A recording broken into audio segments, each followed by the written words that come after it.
नहमदुहु व नुसल्ली अला रसूलिहिल करीम अम्मा बाद। माह रजब के मुताल्लिक पाई जाने वाली गलत फहमियों का जिक्र सिलसिलावार चलता आ रहा है। 3 गलत फहमियों का जिक्र हो गया। नंबर 1 कूंडों की रस्म, नंबर 2 माह रजब को ज़कात का महीना समझना, और नंबर 3 रजब की 27वीं शब को शब मेराज समझना।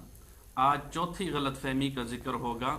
वो ये है कि बाज़ लोग इस माह रजब में अपनी तरफ से कुछ रोज़े रखने का एहतमाम करते हैं और इन रोज़ों की बहुत ज़्यादा फजीलत बताते हैं।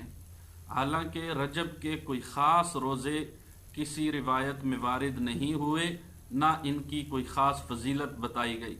अवामुन्नास में बाज़ रोज़े ऐसे हैं कि उनमें से किसी को हज़ारी का रोज़ा, किसी को मरियम का रोज़ा, किसी को मेराज का रोज़ा कहा जाता है, और इन रोज़ों की बहुत ज़्यादा फजीलत बताई जाती है।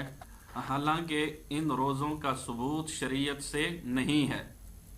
हाँ, अलबत्ता इतनी बात ज़रूर है, जैसा कि माह रजब की फजीलत में बयान किया था कि इस रजब में किसी भी नेक अमल का सवाब दुगना मिलता है और किसी भी बुराई का वबाल भी दुगना होता है।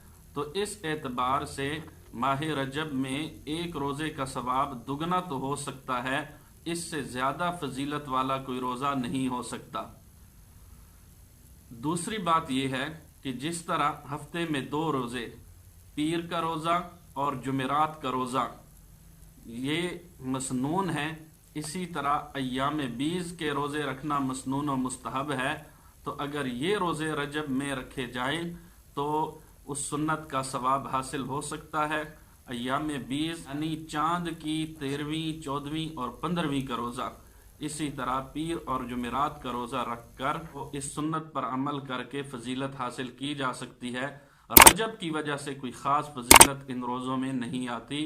अल्लाह करीम हमें दीन